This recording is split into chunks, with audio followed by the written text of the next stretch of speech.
सभी मित्रगण व प्यारे भैया बहनों का हार्दिक स्वागत अभिनंदन। आज हमारा वीडियो कक्षा अष्टमी के अध्याय 1 से लिया गया है। अध्याय 1 परिमेय संख्या। तो साधारणतः आप सभी परिचित होंगे कि परिमेय संख्या वह संख्या जिसको P बट्टा Q के रूप में लिखा जा सके और Q का मान 0 के बराबर नहीं हो तो परिमेय संख्या की इक्वेशन P बट्टा Q का रूप हो। और दूसरी बात Q बराबर 0 नहीं होना चाहिए। कहने का मतलब ये हो गया जैसे 1 बटा 2 है तो ये देखो P का मान 1 आ रहा है, Q का मान कितना आ रहा है 2 आ रहा है और Q का मान ये जो 2 है वो क्या 0 के बराबर है, नहीं है। तो ये जो 1 बटा 2 है वो कैसा रूप है, परिमेय संख्या का रूप। तो इस प्रश्नावली में हमें भिन्न भिन्न प्रकार के समीकरण दिए हुए होंगे, उन समीकरणों को सरल करेंगे। कोई सी भी इक्वेशन होगी सरलीकरण का रूप होगा, उनको सरल करके कोई मान निकाले। तो जैसे प्रश्न आपको ये दिया हुआ है, इसको सरल करना है, सरलीकरण रूप बनाना है। तो सबसे पहले देखो किसी भी संख्या का सरलीकरण किया जाता है तो उस संख्या के जैसी कोई समान रूप की संख्या हो तो उन दोनों को पास में लाने का हमारा काम में होता है। तो देखो ये एक पद है, ये एक पद दिया हुआ है, चिन्ह लगा हुआ हो तो चिन्ह के बाद या पहले वाला जो संख्या होती है वो पद में गिनी जाती है। ये भी एक क्या है, पद है, और ये भी एक क्या है, पद है। इस समीकरण में 3 पद दिए हुए हैं, यहाँ पर प्लस लगा हुआ है, यहाँ पर माइनस लगा हुआ है। तो 2 बटा 3 इंटू 3 बटा 5 प्लस 5 बटा 2 माइनस 3 बटा 5 इंटू 1 बटा 6। तो अब इनका मैं क्रम चेंज करूं तो भी कोई फर्क नहीं पड़ता है। जैसे देख लीजिए, 1 में 2 जोड़ के 3 जोड़ूं या फिर 1 में 3 जोड़ के 2 जोड़ूं, आप अंतर देखो कुछ फर्क पड़ रहा है क्या? 1 और 2 3, 3 3 होते हैं 6, 1 और 3 4, 4 और 2 हो रहे 6। इसका मतलब यह हो गया पदों के बीच में प्लस का चिन्ह हो तो उनका क्रम परिवर्तन करने पर कोई भी अंतर नहीं आता है या फर्क नहीं पड़ता है। इस नियम को क्रम विनिमय का नियम कहते हैं।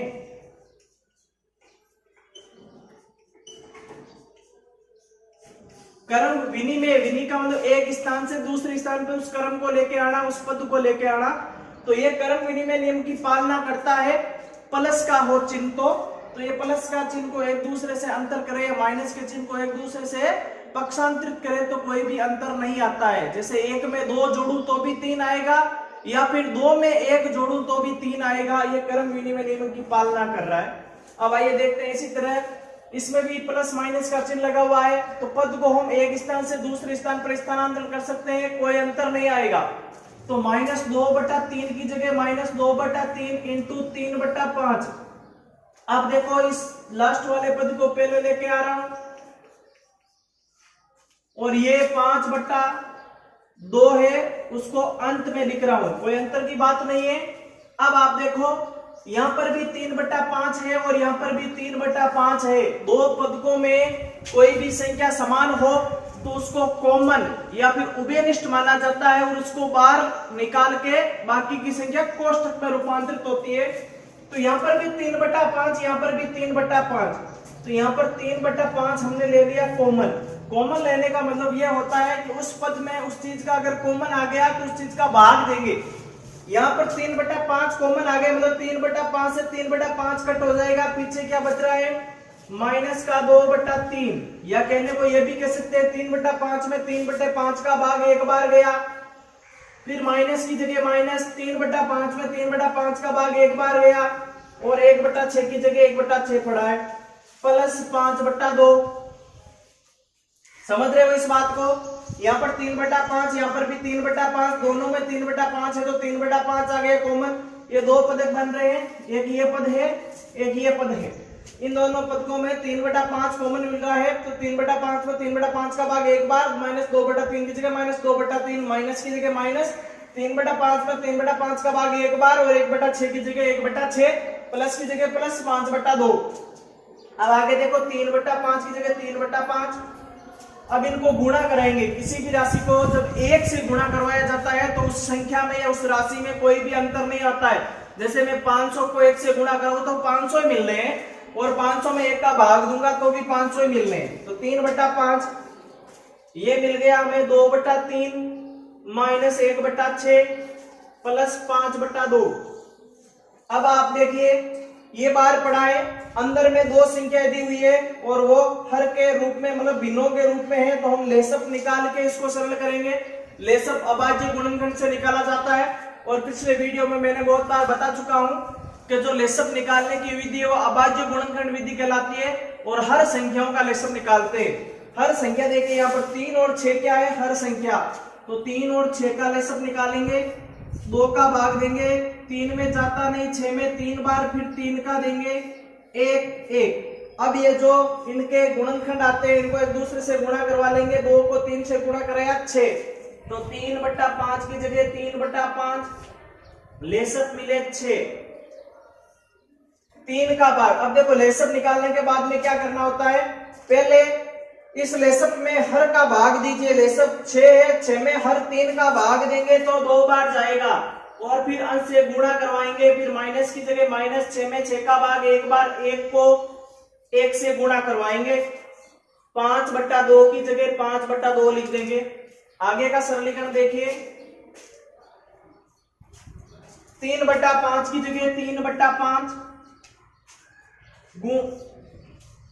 2 को -2 से गुणा, सामान्यतः 2 को 2 से गुणा कराते हैं 4 आता है, लेकिन माइनस का चिन्ह है तो आगे भी क्या आता है, माइनस आता है।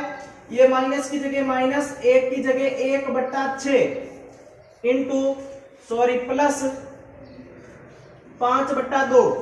अब आप देखो 3/5 की जगह 3/5, ये माइनस का 4 और माइनस का 1, माइनस का 4 में माइनस का 1 जब ऐड किया जाता है तो माइनस का 5 बचता है, तो यहां पर लिखेंगे, यहां पर कोई सा भी चिन्ह नहीं हो तो गुणा का चिन्ह, माइनस का 5/6 प्लस 5/2। अब आप देखो 5 से 5 क्या हो गया, कट, 3 के पहाड़े से 6 2 बार कट, मतलब 5/2 माइनस 1/2, ये 5/2 पड़ा है, यहाँ पर ऊपर कुछ नहीं बचा तो 1 है, नीचे क्या बचा 2। अब क्रम लिख सकते हैं, 2 में 3 जोड़ो चाहे 3 में 2 जोड़ो, अंतर जो उत्तर आएगा वो सेम आएगा। अब 5/2 माइनस 1/2। अब देखो जब हर समान हो तो लेसअप लेने की कोई आवश्यकता नहीं है, सीधा हर को लिखो और ऊपर जो चिन्ह लगा हुआ उसको सरल करो। 5 में से 1 गया, बचा 4, 4 में 2 का भाग 2 बार, इस समीकरण का सरलीकरण के रूप में हमें आंसर मिला। अब 1.1 का दूसरा प्रश्न, दूसरे प्रश्न में आपको ये पूछा हुआ है, निम्नलिखित परिमेय संख्या के योज्य प्रतिलोम ज्ञात कीजिए। तो हम इस प्रश्न में सीखेंगे किसी भी परिमेय संख्या का योज्य प्रतिलोम कैसे ज्ञात करते हैं। तो योज्य प्रतिलोम का मतलब होता है कोई भी परिमेय संख्या होगी उनका चिन्ह परिवर्तन करके लिख देना, वो उसका योज्य प्रतिलोम कहलाएगा। जैसे देखते हैं 2/8 का योज्य प्रतिलोम,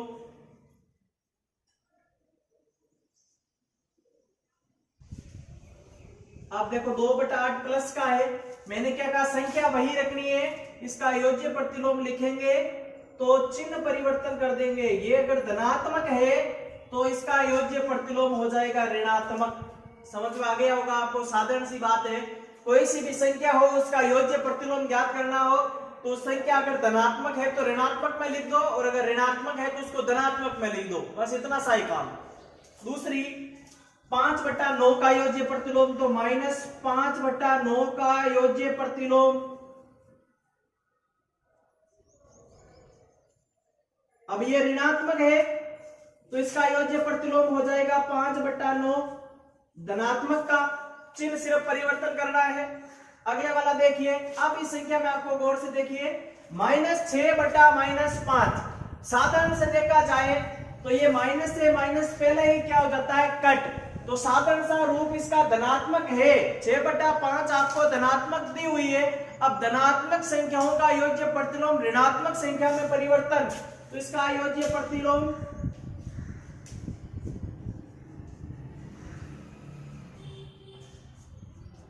-6/5। इस प्रश्न का मतलब समझ गए होंगे। किसी भी परिमेय संख्या का योज्य प्रतिलोम ज्ञात करना हो तो उस संख्या के चिन्ह परिवर्तन कर दो, बस इतना।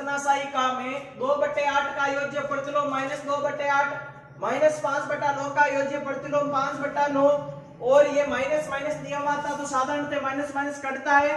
फिर इसका सरलीकरण करके योज्य प्रतिलोम ज्ञात करेंगे तो ये धनात्मक संख्या का योज्य प्रतिलोम हो जाएगा ऋणात्मक संख्या।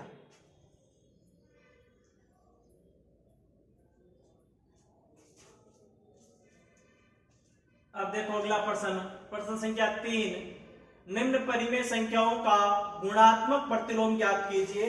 तो किसी भी परिमेय संख्या का गुणात्मक प्रतिलोम कैसे ज्ञात करते हैं आइए देखते हैं। जैसे -13 है तो -13 का गुणात्मक प्रतिलोम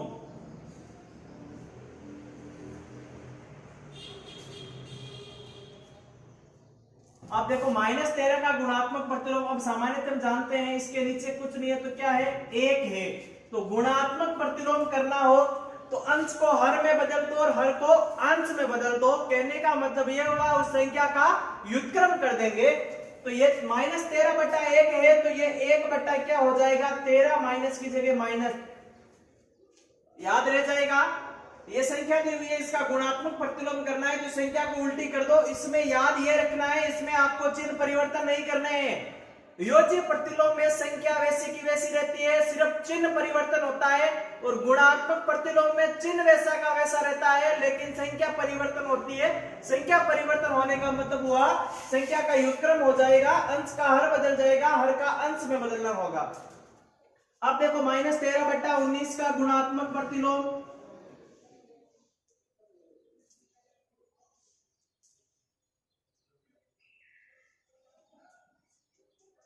-13/19 का गुणात्मक प्रतिलोम हो जाएगा -19/13। सिर्फ संख्या को परिवर्तन करना है। योज्य प्रतिलोम में संख्या का चिन्ह परिवर्तन होगा, गुणात्मक प्रतिलोम में दी हुई संख्या को सिर्फ परिवर्तन करना है, अंश को हर में हर को अंश में। व्युत्क्रम का अर्थ हो गया उस संख्या को उल्टी करना है 19/13। तीसरा दिया हुआ आपको 1/5 तो 1/5 का गुणात्मक प्रतिलोम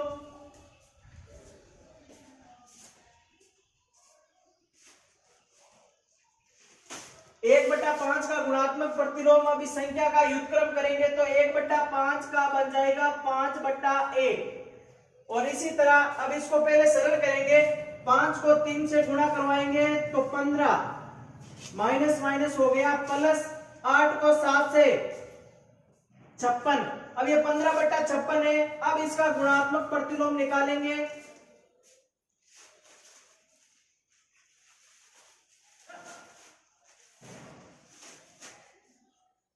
तो इसका गुणात्मक प्रतिलोम हो जाएगा 56/15। तो पिछले दो प्रश्नों में हमने किसी भी परिमेय संख्या का योज्य प्रतिलोम और गुणात्मक प्रतिलोम की चर्चा की है।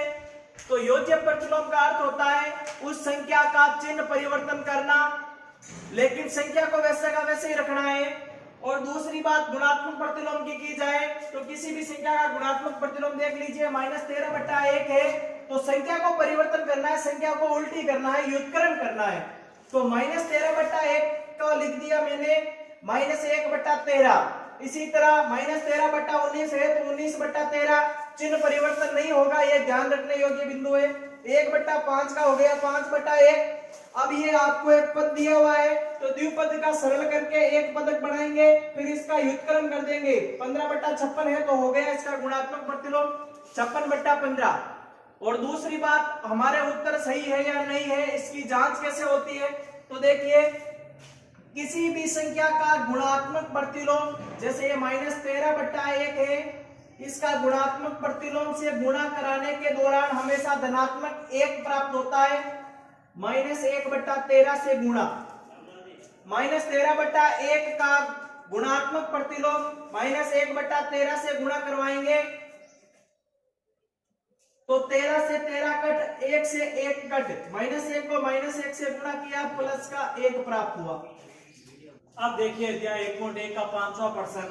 पहले प्रश्न को पढ़िए। निम्नलिखित प्रत्येक में गुणन के अंतर्गत उपयोग किए गए गुणधर्म का नाम लिखिए। ये गुणा में किसी न किसी गुणधर्म का उपयोग किया हुआ है, उस गुणधर्म का आपको पहचान करके नाम बताना है। तो पहला प्रश्न देखिए 4/5 माइनस के 4/5 को 1 से गुणा करो, चाहे 1 को 4/5 से गुणा करो, इसका कहने का मतलब वो दोनों का जो आंसर मिलेगा वो समान मिलेगा। हाँ समान मिलेगा। क्यों? क्योंकि किसी भी संख्या को जब 1 से गुणा कराया जाता है तो उस संख्या में कोई परिवर्तन नहीं आता है, या 1 को किसी संख्या से गुणा करवाया जाता है तो उस संख्या में परिवर्तन नहीं आता है। जैसे देख लीजिए, अगर मैं 6 को 1 से गुणा कराऊं चाहे 1 को 6 से गुणा कराऊं, ये 1 अगर किसी भी संख्या से गुणा होगा तो उस संख्या में परिवर्तन बिल्कुल नहीं आता है। तो ये नियम आपके गुणात्मक तत्समक कहलाता है। 1 का गुणात्मक तत्समक, गुणात्मक तत्समक। गुणात्मक तत्समक का अर्थ यह हुआ किसी भी संख्या को 1 से गुणा कराया जाए तो संख्या में परिवर्तन ना हो, गुणात्मक तत्समक का रूप होगा। तो ये गुणधर्म काम में आ रहा है। दूसरा देखिए, -13/17 को -2/7 से बराबर -2/7 को -13/17 से। आप इसमें देखिए इन संख्याओं का क्रम क्या हुआ है, परिवर्तन हुआ है। जैसे मैं इसको a मान लूं, इसको अगर b मान लूं, तो ये a इंटू बी दिया हुआ है और इधर b इंटू a दिया हुआ है। हाँ कोई परिवर्तन नहीं होता है। जैसे देख लीजिए आप, 2 को 3 से गुणा कराओ चाहे 3 को 2 से गुणा कराओ, जो हमें आंसर मिलेगा 6 वो समान मिलेगा। तो कहने का मतलब ये हुआ गुणन के रूप में किसी भी संख्या का जब क्रम परिवर्तन किया जाता है या क्रम विनिमय किया जाता है तो उसके आंसर में कोई परिवर्तन नहीं आता है। तो इसमें गुणधर्म काम आ रहा है, गुणन का क्रम विनिमय। पिछले प्रश्न में भी पढ़ा था। ऐसा भी कर सकते हैं, 2 में 3 जोड़ो चाहे 3 में 2 जोड़ो, आंसर मिलेगा सेम। तो योज्य जोड़ में भी क्रम विनिमय का नियम लगता है और गुणा में भी क्रम विनिमय का नियम लगता है। अब तीसरा देखिए, -19/29 इंटू 29/-19। अगर एक इसको संख्या माना जाए या संख्या को ध्यान दिया जाए इस पर, तो इस संख्या का ये जो संख्या दी हुई है ये गुणात्मक प्रतिलोम है। ये इस संख्या की गुणात्मक प्रतिलोम है। गुणात्मक प्रतिलोम का मतलब यही होता है वो संख्या का व्युत्क्रम कर दिया जाए। तो इस संख्या का देखो व्युत्क्रम हो रहा है नहीं हो रहा है, 19/29 का 29/19 कर रहे हैं। अब हम जानते हैं किसी भी संख्या को उसके गुणात्मक प्रतिलोम से गुणा कराया जाए तो उत्तर हमेशा 1 मिलता है। तो ये गुणात्मक